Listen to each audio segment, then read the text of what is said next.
Branded ഷൂസുകളുടെയും modern ചെരുപ്പുകളുടെയും വിപുലമായ ശേഖരവുമായി അന്ന സ്പോർട്സ് ആൻഡ് ഷൂസ്. മിതമായ നിരക്കിൽ പാദരക്ഷകളും ബാഗുകളും ലഭിക്കുന്ന ചേലക്കരയുടെ ഏക സ്ഥാപനം Anna sports and shoes, opposite Canara bank, main road, Chelakkara. Shoranur നഗരസഭയിൽ ഭൂരിപക്ഷമില്ലാതെ ഇടതുമുന്നണി പ്രതിസന്ധിയിൽ. ചെയർപേഴ്സൺ കസേരയ്ക്കായി വിമത പി നിർമ്മലയുടെ ഉറച്ച നിലപാട് ഭരണ തുടർച്ചയിൽ നിർണായകമാകും. വർഷങ്ങളായി LDF ഭരിക്കുന്ന ഷൊർണൂർ നഗരസഭയിൽ ഇത്തവണയും ഏറ്റവും വലിയ ഒറ്റകക്ഷിയായെങ്കിലും ഭരണം പ്രതിസന്ധിയിലാണ്. ഭരിക്കാൻ വേണ്ട 18 സീറ്റുകൾ ലഭിക്കാതെ 17 സീറ്റുകളിൽ ഒതുങ്ങിയതാണ് LDFന് കനത്ത തിരിച്ചടിയായത്. ഇതോടെ ഭരണസമിതിയുടെ ഭാവി നിർണയിക്കുന്നത് LDF വിമതയായി മത്സരിച്ച് ജയിച്ച പി നിർമ്മലയാണ്. പി നിർമ്മലയെ ഒപ്പം നിർത്താൻ CPM തീവ്രശ്രമം നടത്തുന്നതിനിടെയാണ് വഴിത്തിരിവ്.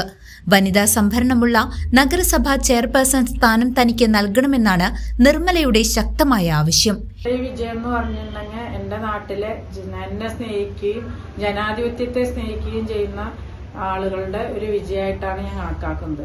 പിന്നെ കൂടാതെ ഇങ്ങനെ ഒരു സ്ത്രീ ശാക്തീകരണത്തോടുകൂടി എനിക്ക് വരാൻ കഴിഞ്ഞത് കുടുംബശ്രീയിലുള്ള എന്റെ പ്രവർത്തനം കാരണമാണ്. അത് ഞാൻ എന്റെ കുടുംബശ്രീക്കും എന്റെ വിജയം ഞാൻ സമർപ്പിക്കുകയാണ്.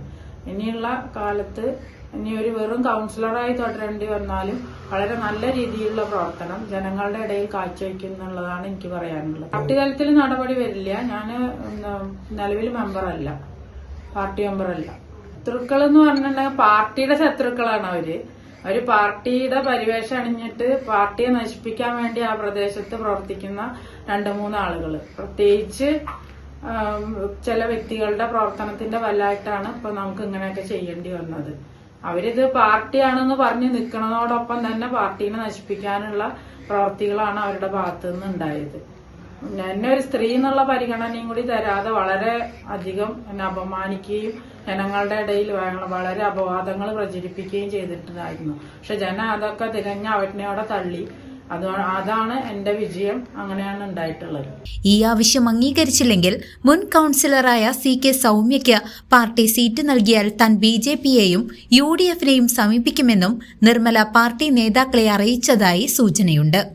നിലവിലെ സാഹചര്യത്തിൽ 12 സീറ്റുള്ള BJPയും 5 സീറ്റുള്ള UDFും ചേർന്ന് പി നിർമ്മലയ്ക്ക് പിന്തുണ നൽകുകയും അവരെ ചെയർപേഴ്സണാക്കാൻ ശ്രമിക്കുകയും ചെയ്താൽ LDFന് ഭരണം നഷ്ടമാകും.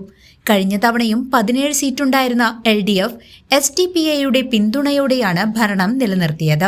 എന്നാൽ ഇത്തവണ BJP സീറ്റുകൾ 9-ൽ നിന്നും 12-ലേക്ക് വർദ്ധിപ്പിച്ചതും സ്വതന്ത്ര സ്ഥാനാർത്ഥി ജയിച്ചതുമാണ് LDFന്റെ ഭരണ തുടർച്ചയ്ക്ക് പ്രധാന വെല്ലുവിളിയായത്. ഈ പ്രതിസന്ധി മറികടക്കാൻ വിമതയ്ക്ക് ചെയർപേഴ്സൺ സ്ഥാനം നൽകി ഭരണം നിലനിർത്തണമെന്ന ആവശ്യം CPMനുള്ളിൽ നിന്നും തന്നെ ശക്തമായി ഉയരുന്നുണ്ട്. News desk CCV.